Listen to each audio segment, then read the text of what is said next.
Hi అండి.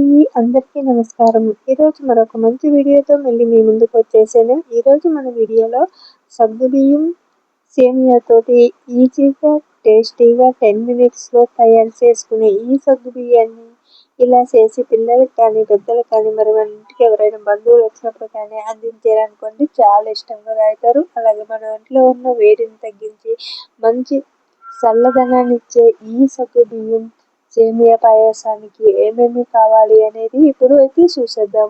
ముందుగా ఇలా పావు కప్పు సగ్గు బియ్యాన్ని తీసుకుని శుభ్రంగా 2 సార్లు కడిగి ఒక 3 కప్పులు వాటర్ని వేసి స్టవ్ పై పెట్టి స్టవ్ ఆన్ చేసుకుని ఇలా కలుపుకుంటూ సగ్గు బియ్యాన్ని ఉడికించుకోవాలి. ఇక్కడ చూస్తున్న విధంగా ఇలా కలుపుకుంటూ ఉడికించుకోవాలి. ఇక్కడ వచ్చేసి నేను చిన్న సగ్గు బియ్యాన్ని తీసుకున్నాను కాబట్టి ఉడికించుకోవాల్సిన అవసరం లేదు. అప్పటికప్పుడు ఇలా తయారు చేసుకోవచ్చు చక్కగా.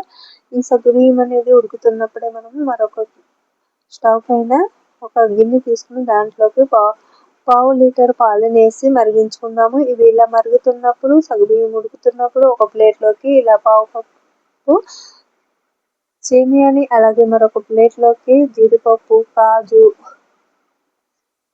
పిస్తా పప్పు, అలాగే మీకు ఇష్టమైతే పిస్తా పప్పు ఒకటి తీసుకోండి. ఇక్కడ వచ్చేసి నేను కిస్మిస్, జీడిపప్పు, అలాగే బాదం పప్పుని, పుచ్చగింజల్ని తీసుకున్నానండి. ఇవన్నీ ఇలా తీసుకున్న తర్వాత ఒక కళాయిని స్టవ్ పై పెట్టుకుని స్టవ్ ఆన్ చేసుకుని ఒక టేబుల్ స్పూన్ నెయ్యి వేసి నెయ్యి వీటెక్కిన తర్వాత ఈ పప్పులన్నీ కూడా వేసి వేపించుకోవాలి. ఇక్కడ చూపిస్తున్న విధంగా ఇలా వేపించుకొని ఒక ప్లేట్లోకి అయితే తీసేసుకుందామండి. చూడండి ఇలా దూరగా వేగిన ఈ పప్పుల్ని ఒక ప్లేట్లోకి తీసుకుని మనము ఇప్పుడు అదే కళాయిలోకి సేమియాను కూడా వేసి ఇలా దోరగా వేపించుకుని ఉడుకుతున్న సగ్గుబియ్యంలోకి ఈ సేమియాను వేసి ఇలా కలుపుకుంటూ ఉడికించుకోవాలి.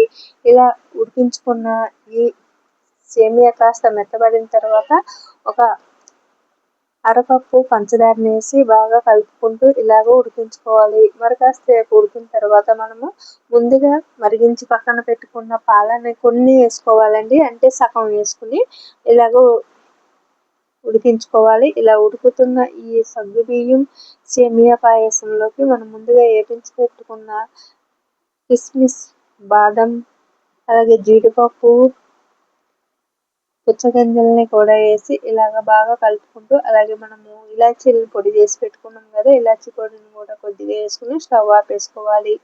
ఇప్పుడు ఇలా స్టవ్ ఆపేసుకుని మిగిలిన పాలను కూడా ఇందులో వేసి బాగా కలుపుకోవాలి. చూడండి ఇలా కాస్త పలుచగా దింపేసుకోవాలండి. ఇలా పలుచగా ఉన్నప్పుడే, ఎందుకంటే మనకు చల్లారితే గట్టిగా అవుతుంది.